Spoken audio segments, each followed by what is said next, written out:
Scholars academy के online batch में इस दूसरे वीडियो में मैं आपका इस्तकबाल करती हूँ। और दूसरे वीडियो में जो हमने सब्जेक्ट चुना है वो है साइंस।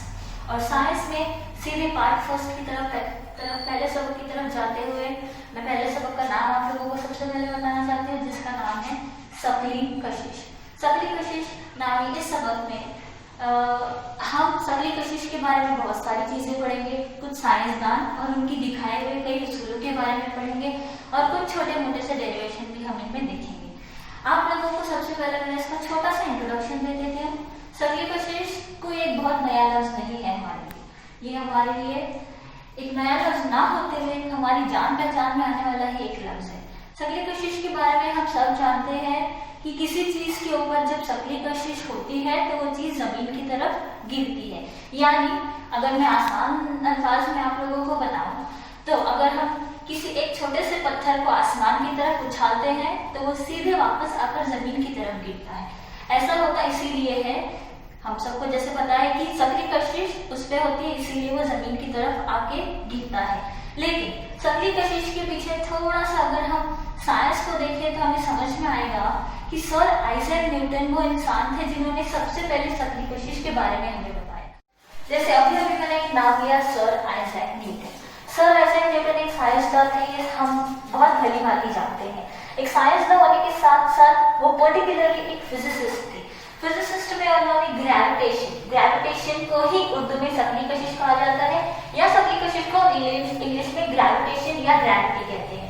सकली कशिश के बारे में सर आइजैक न्यूटन ने किस तरीके से बताया लगाया, ये भी किस्सा बहुत मशहूर है, मैं आपको बताने की जरूरत नहीं है, फिर मैं उस पर मुख्तसरन रोशनी डाल देती हूँ। सर आइजैक न्यूटन, जैसे हम सबको पता है कि एक दफा एक सेब के पेड़ के नीचे बैठे थे। जब सेब नीचे गिरा तो उन्होंने सोचा कि ये सेब एक के पीछे सिर्फ नीचे की तरफ ही क्यों गिरते हैं, यानी कोई भी शय जब ऊपर से गिरती है तो उमूदी ही जमीन पर नीचे क्यों गिरती है।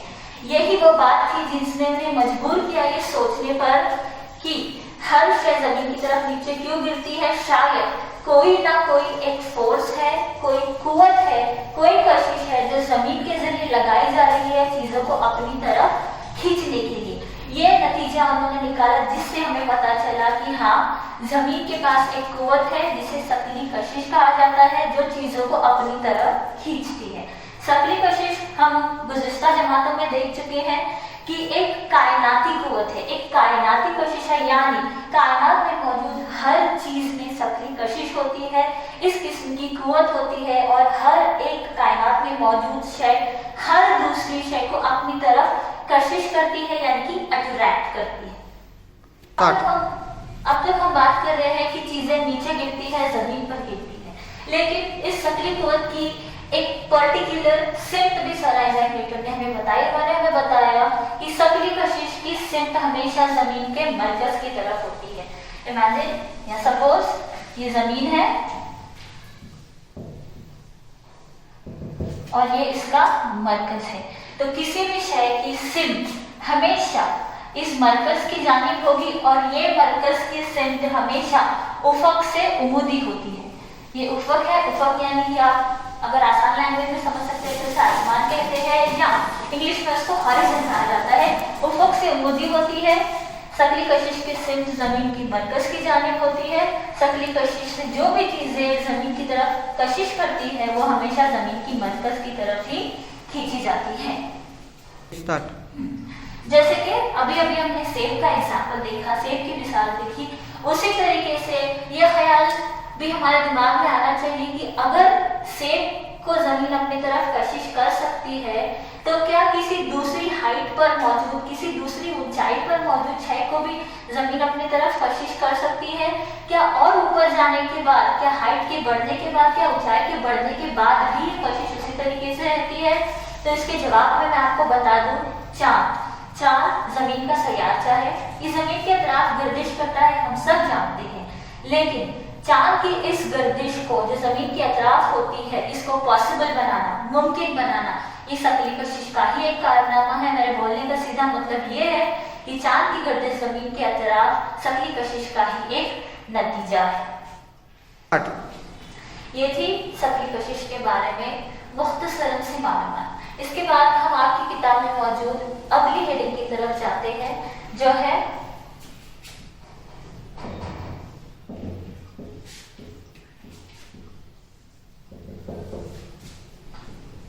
कुव्वत और रफ्तार।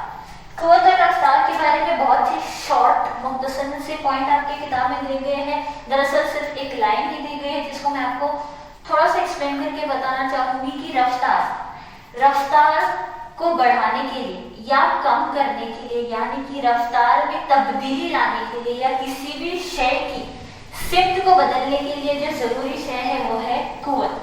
बिना कुव्वत के हम ना किसी शय की रफ्तार में तब्दीली ला सकते हैं, ना उस शय की सिमत को बदल सकते हैं। इसका बेस्ट एग्जांपल है हमारी मोटर बाइक्स।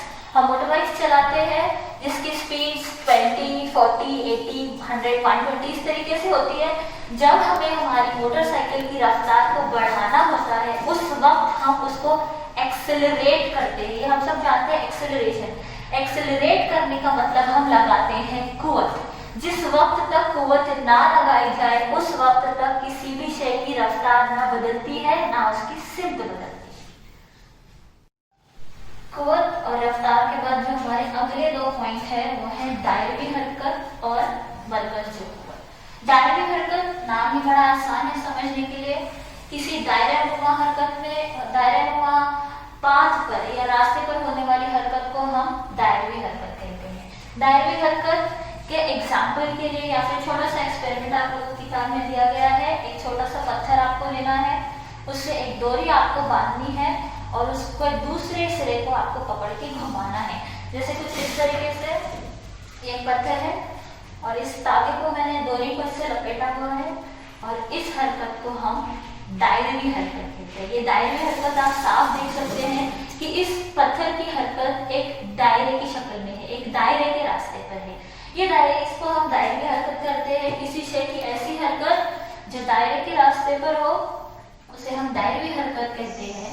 और इस दायरवी हरकत में हम एक पॉइंट अगर आप इसको करके देखें तो आपको समझ में आएगा कि हम इस पत्थर पर कुव्वत लगा रहे हैं।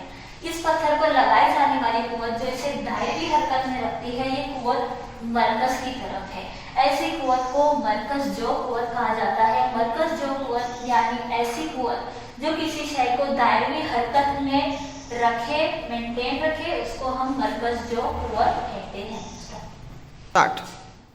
अगर दायरवी हरकत और मरकज जो कुव्वत का ताल्लुक मैं आपको बताऊं तो आप समझ सकते हैं कि जिस वक्त तक मरकज जो कुव्वत किसी शय पर लगती है उस वक्त तक ही वो शय दायरवी हरकत में यानी किसी दायरे के मदार पर घूमती है।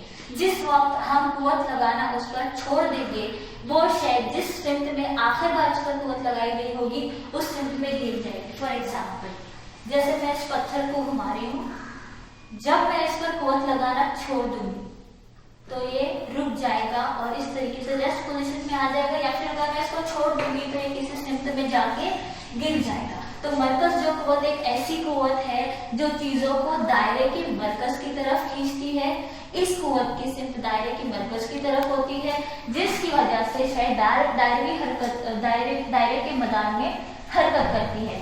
इन दोनों का रिश्ता बड़ा गहरा है। अगर मरकज जो कुव्वत किसी शय पर लगाई जाएगी उसी वक्त वो शय दायरवी हरकत करेगी यानी किसी दायरे के मदार पर हरकत करेगी। तो आज की इस क्लास में हम लोगों ने देखा सफली कशिश, कुव्वत और रफ्तार, दायरवी हरकत और मरकज जो कुव्वत। इसके बाद जो आने वाला पॉइंट है वह है केपलर के कानून। ये एग्जाम के पॉइंट ऑफ व्यू से बहुत ही इंपॉर्टेंट पॉइंट है, इसलिए अगला वीडियो बिल्कुल ना मिस करें और इस वीडियो को भी बहुत गौर से देखें, पढ़ाई करें और इंशाल्लाह सेमी और इंग्लिश मीडियम के बच्चों के लिए अगला वीडियो इंग्लिश एक्सप्लेनेशन के साथ जल्द ही जारी होगा। तब तक अपनी पढ़ाई पर ध्यान दें, अपने इस लॉकडाउन के पीरियड को थोड़ा सा अपनी पढ़ाई के साथ इंटरेस्टिंग बनाएं और हमारे साथ जुड़े रहें। खुदा हाफिज़।